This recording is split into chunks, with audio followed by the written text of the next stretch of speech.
Labias de Parrilla es un podcast en donde les damos la información justa y suficiente para que ustedes puedan pretender que son expertos en un tema y parezcan cultos e interesantes cuando suelten esta labia en una reunión con sus amigos. En la Labia de Parrilla de hoy les voy a hablar del agua, el enemigo número uno de los niños y de los abuelos cuando no se quieren bañar. Así es, amigos, hoy les voy a contar todo lo que necesitan saber del agua, o como la conocen los intelectuales, los vigilantes y los reporteros de televisión, el vital líquido. Que el vital líquido es muy ambiguo porque el vital líquido es la sangre, el vital líquido son muchas cosas, pero ellos dijeron que el vital líquido es el agua. Aunque en verdad sí es un líquido vital porque el agua es la sustancia esencial para la vida en la Tierra. De hecho, a ella le podemos agradecer la existencia de los seres vivos, plantas, animales, humanos y hasta los parques de agua en las piscinas, porque si no fuese, parques y ya.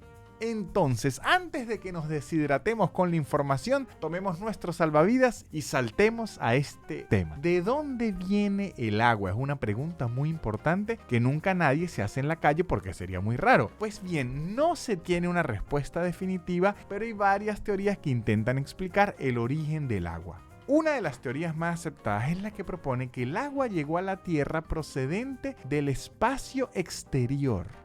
Llegó a través de cometas, asteroides y meteoritos que impactaron contra la superficie terrestre hace miles de millones de años. Estos cuerpos celestes contendrían hielo y otros compuestos volátiles que se habían formado en las regiones más allá de nuestro sistema solar. Y cuando chocaron con la Tierra, estos materiales se habrían liberado mezclado con el vapor de agua que ya existía en la atmósfera. Esto dio lugar a los mares y a los océanos. Esto es una de las teorías.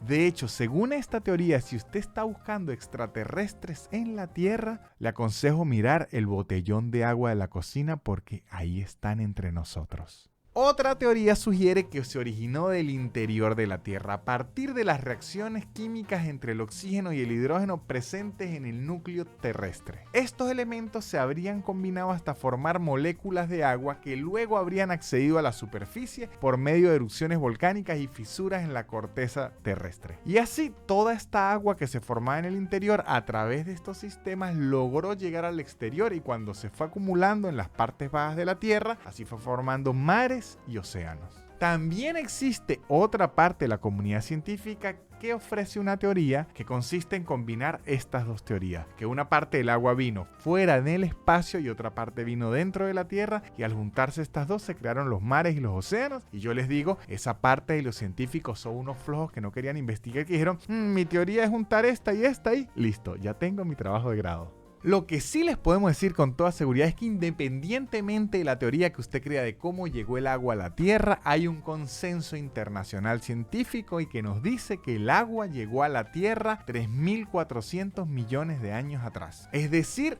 1.150 años después de la formación de nuestra linda y querida Pachamama. Ahora sí, si está en el secuestro de un avión y un terrorista dice, los mato a todos si no me dicen qué es el agua, ¿qué responderían ustedes? Tienen que responder esto. El agua es una sustancia conocida químicamente como H2O, en donde la H es hidrógeno y la O es oxígeno. Que menos mal la O es de oxígeno y no es de Olga Tañón, porque si no el agua en lugar de saciar nuestra sed nos mataría de calor porque esa mujer es la mujer de fuego. Ahora, sabiendo esto, ¿qué significa H2O? Significa que una molécula de agua está compuesta por dos átomos de hidrógeno y un átomo de oxígeno. Por eso es H2 de hidrógeno y O1 de oxígeno. Y si ustedes olvidaron todo lo que se veía en química del colegio o tuvieron un profesor muy mediocre, les voy a explicar hasta qué es una molécula. Una molécula es un conjunto de átomos unidos por enlaces químicos que al juntarse crean algo más. Por ejemplo, el agua está compuesta por dos átomos de hidrógeno y un átomo de oxígeno. Eso forma una molécula de agua. Pero existen otras moléculas que no requieren otros elementos, como el oro. El oro está compuesto por su mismo elemento, no es la mezcla de nadie. Oro es oro. Hasta el año 1782 se llegó a pensar que el agua era hasta un elemento propio, no la combinación de otros dos elementos. O sea, ¿qué quiere decir esto? Que si volvemos en el tiempo a 1781 y nos preguntan la tabla periódica, nos va a ir mal porque no vamos a decir agua. Y también quiere decir que si nos da una gripe nos vamos a morir porque no existían los antibióticos, pero bueno, son cosas. Pero todo esto fue hasta que llegó un científico inglés llamado Henry Cavendish que descubrió que el agua no era un elemento en sí, sino era la combinación de otros dos. Y aunque usamos la palabra agua para referirnos al estado líquido de la sustancia, déjeme decirle que el agua también es los otros dos estados de este elemento. ¿Qué quiere decir? Que cuando el agua está en hielo, cuando el agua está en líquido y cuando el agua está en vapor, sigue siendo agua. O sea, es como cuando Shakira tenía el pelo negro, Shakira tenía el pelo rubio, así sea por despecho o por fiesta, sigue siendo Shakira. Ahora, la palabra agua viene del griego aqua y significa literalmente agua, o sea, no vino de algo más como la mayoría de palabras, no, agua viene del agua porque agua es agua. El 71% de la corteza terrestre está cubierto por agua. Y si se hiciera un estimado de cuántos litros de agua es todo eso, se podría calcular que unos 1.382 millones de litros de agua. Y se cree que agua subterránea hay de 5 a 11 veces más que la que hay en la superficie. Lo que pasa es que se dice que no de forma líquida, sino de forma gaseosa por el calor que hay en el núcleo de la Tierra. O sea que para hacer un quesillo en baño de María, el vapor del núcleo de la Tierra sería...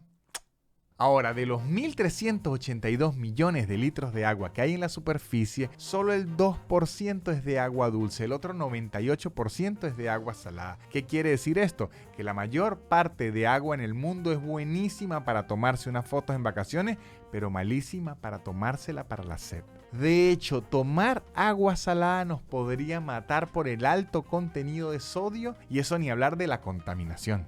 Si alguien llegara a tomar muchísima agua de mar para calmar la sed, no solo se deshidrataría por la sal, no, sino que esta misma sal lo podría intoxicar. Esto haría que colapsen sus riñones y el sistema cardiovascular, teniendo alteraciones bioquímicas y de paso tendría un aliento horrible, o sea, que pierde por donde sea. Ahora, el agua dulce de hecho no es que es dulce, simplemente no es salada. Además, tampoco es que sea muy saludable porque nuevamente contiene demasiados minerales que no son procesados por el cuerpo, además tiene virus y bacterias. De hecho, si alguna vez se pierden en una selva, se podrían deshidratar si beben mucha agua de los ríos, porque aunque están bebiendo agua, las bacterias que están allí les podría dar diarrea y luego la diarrea los deshidrataría. Pero no se preocupen ustedes, que hoy no vamos a morir de sed, al menos hoy no. Y eso es gracias a que existe el agua potable, que es el agua que se trata para poder ser consumida por los seres humanos. Y esto ni siquiera es muy moderno. De hecho, si vieron La Labia de la Cerveza, si no la han visto, se las recomiendo. En la antigüedad,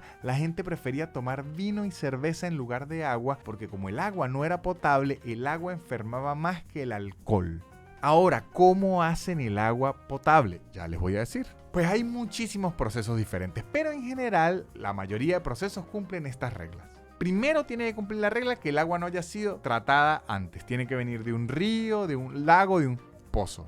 Luego pasa por un proceso llamado coagulación, que consiste en mezclar productos químicos como el sulfato de aluminio o polímeros con el agua cruda para que ésta separe de ahí las partículas que no nos sirven. Luego pasa a la sedimentación, que esto es dejar que el agua esté en un tanque reposando para que los sedimentos más grandes y pesados se queden en la parte de abajo y nosotros podamos extraer un agua mucho más limpia. Y luego pasan a la desinfección, que es en donde limpian el agua de las partículas más pequeñas que no se podrían quedar abajo. Y de hecho, en muchos casos le agregan otro tipo de minerales muy ricos para el cuerpo y de allí es donde viene la famosa agua mineral. Un dato importante, es más fácil que una persona muera antes por falta de agua que por falta de alimento. Así que muchachos, sigan tomando agua porque para pagar Patreon hay que estar vivos. Ojo, que en realidad para no morir deshidratados no hay que tomar agua mineral embotellada directamente. No. Toda esa gente que dice que de las frutas viene agua, sí tiene razón. De hecho, la mayoría de las frutas está compuesta 91% de agua, como los Doritos están compuestos 91% de aire. A diferencia de los humanos que estamos compuestos 70% de agua y 30% de, entre otras cosas, muchos recuerdos del Chavo del Ocho. En el universo, afuera de la Tierra, también hay mucha agua. De hecho, si de allá es donde se dice que viene. Se considera que hay formaciones de estrellas que en sus millones de gases contienen mucho vapor de agua. Lo que quiere decir es que hay agua por todo el universo. También se ha detectado agua en nubes interestelares dentro de nuestra propia galaxia. Y de hecho se cree que en la galaxia APM 08279+5255, que aunque puede parecer el número de teléfono de alguien que nos va a estafar o pedir Plata en el extranjero es el nombre de una galaxia, tiene las mayores reservas del universo del agua. Se calcula que tiene 140 billones de veces más agua que la Tierra. Lo que no se ha podido calcular es qué necesitamos para traer esa agua para acá. Eso sí no se ha calculado aún.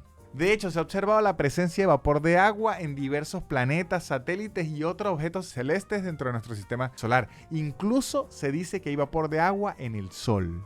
Por ejemplo, se dice que la luna de Saturno, llamada Encérnalo, tiene un 91% de agua en su atmósfera. Y se cree que esta misma luna tiene un océano de 10 kilómetros de profundidad. Se dice que Júpiter tiene 0.0004% de agua en su atmósfera y la luna de Júpiter, llamada Europa, se cree que tiene océanos de agua líquida. También se dice que hay vapores de agua en los anillos de Saturno y nuestra querida luna incluso se dice que tiene agua en hielo en cráteres y se cree que tiene agua subterránea. Ahora les voy con unos datos domésticos del agua. Se estima que en un hogar promedio el uso diario del agua para las tareas domésticas puede ser de aproximadamente 100 a 300 litros de agua por persona. Esto incluye el agua utilizada para bañarse, que puede oscilar entre los 50 o 150 litros por día, a menos que usted tenga un hijo adolescente que tarda como 45 minutos en bañarse, se gasta como 500 litros. Uno dice, bueno, pero ¿qué anda haciendo? Usted sabe lo que está haciendo su hijo, así que déjelo quieto. Entonces, ¿qué aprendimos hoy? Pues que el agua y la sed no son necesariamente las mejores amigas, sobre todo si usted está rodeado de agua de mar. Así que ya saben, si ustedes llegan a una fiesta y se les olvidó llevar el hielo, tranquilos, agarren un poco de agua y le dicen tranquilos que esto es lo mismo, pero en otro estado de la materia.